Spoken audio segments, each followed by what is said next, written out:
If you see little buggies flying around, try to ignore them. I'm disgusting. And that's all. That's the explanation I'm giving. So this happened like a month ago, and I'm like just now updating you because I'm just now like getting over it. But I did, like, I already tried recording this video like 5 times over the past month, and I'm still like, it ain't good enough, honey. How do I start this? I came out to my dad, like, officially. Like, I know I came out to my father, like, 2 years ago, but I think he completely forgot about the entire situation. You know, it's long. You know, I texted him about it like 2 years ago, and I think he forgot about it, and he was like, or he like dismissed it or whatever the fuck. So no, like wait, let's put this cute sweater on. I like officially came out to my father, and he's in there, so I'm gonna, hi, how are you? No, he can't hear me. He's deaf. So yeah. And I'm gonna tell you how that went. Let's start off with what happened. I got 2 weeks before I came out to my father. I went to my therapist, and I was basically like, look, B, you know, I have some pretty serious gender dysphoria. And she was basically like, yeah, I'm aware, you've been talking about it for a while. And then she was like, wait here for a second. She went to the next room, and she yanked out the big old DSM-5. And I was like, yeet, bitch, what are you gonna do with that? And she's like, we're gonna look through your symptoms, and we're gonna look through, the symptoms of someone who has gender dysphoria. And I'm like, yeet, bitch. So she was basically like, okay, so you have to have 3 or something like that. 3 of 6, I think. I don't know. I haven't looked this up, so don't take these words to heart. But I think you have to have 3 out of 6, or maybe it's 2 out of 6 characteristics to be diagnosed officially with gender dysphoria. Which, first off, 2 out of 6?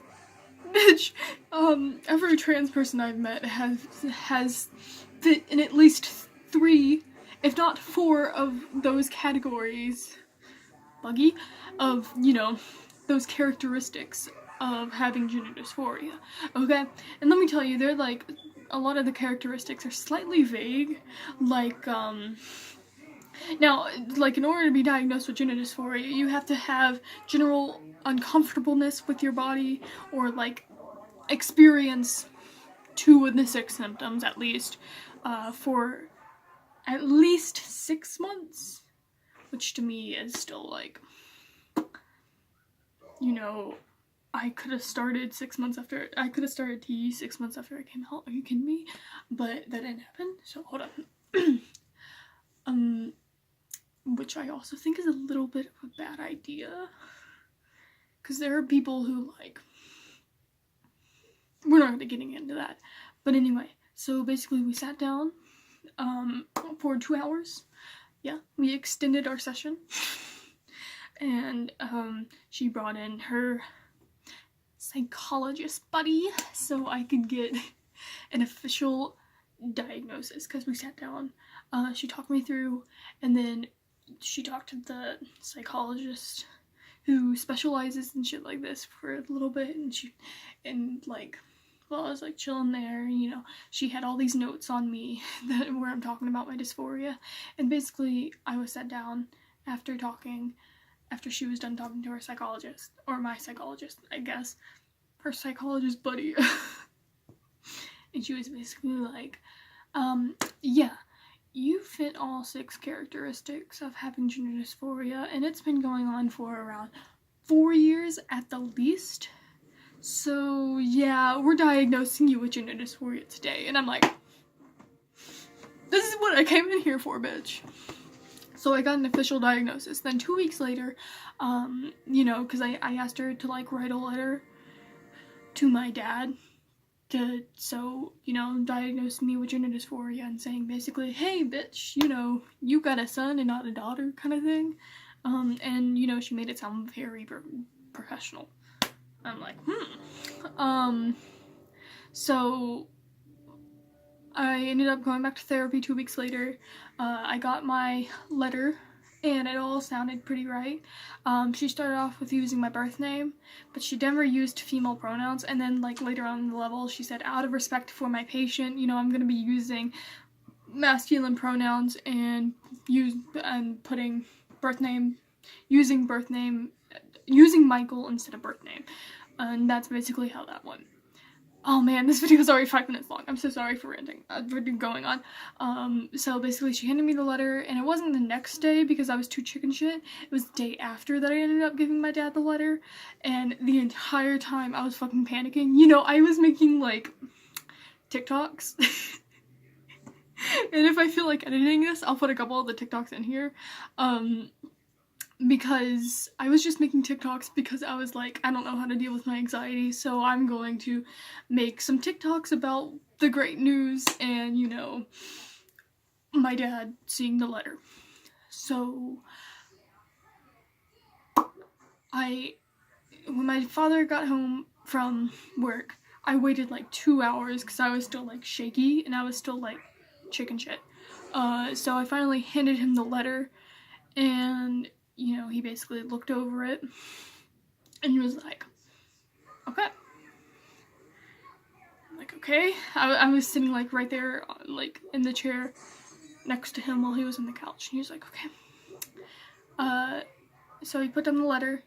He paused the show he was watching, of course. He was like, you know, I love you, right? And I'm like, well, no shit. He's like, and I know this shit about you. I know a lot about you, a lot more than you think. I'm like, yeah. He's like, and I wanted to have this talk with you at some point, but I didn't know how to bring it up, so I figured I'd let you bring it up. And I'm like, well, thanks. So basically, he said, I accept you and I love you, and I will call you male pronouns now. And in fact, the next day he called me his son. He calls me his son now. I am the son. I can't, like, that's unbelievable to me. I never thought that would ever happen. And basically I told him about, like, how my grandparents weren't being the most accepting, and what they, like, conversations they've had with my brother about me, which aren't all good, and I don't know if I'm gonna make a video on that. That might be a little too personal, but, you know, I told him about it, and he was basically like, okay, well, I promise not to treat you that way. And I'm like, bitch. I'm like, bitch. You my bitch. And so, you know, the one thing that we don't agree on is he doesn't like the name Michael. So he said he wanted to change it because there's way too many Michaels in the world. And I don't know about that. I don't want to go through the whole name changing process again. But you know, it's not that bad. You know, he's calling me a son. You know, he's calling me masculine pronouns. And, he's still joking about it at the same time, because he was like, you're such a disappointing son. And I'm like, that hurt, but it also felt great at the same time, and I don't know how to react. And he didn't mean that in like a literal sense. He meant that in like a joking sense, because that's how we fuck with each other. You know, I call him fat, even though he's insecure about his weight. And he calls me a terrible son, and you know, because I'm insecure about that. So we basically pick on each other, because we know we don't mean it. And if we hit like a sore spot, we're like, well, I didn't mean that, I'm sorry. I've been ranting for 10 minutes now. I apologize. Basically, to sum it all up, I got an official diagnosis of gender dysphoria. After that official diagnosis, 2 weeks later or something like that, I ended up getting my therapist to write a letter, and I ended up giving that letter to my father. My father said it's all right. He just doesn't like the name Michael. He's going to call me masculine pronouns, and the next day he ended up calling me his son, and he still is. So that's an update on my life. That was 10 minutes. So this is Gerard the giraffe, and we're saying bye.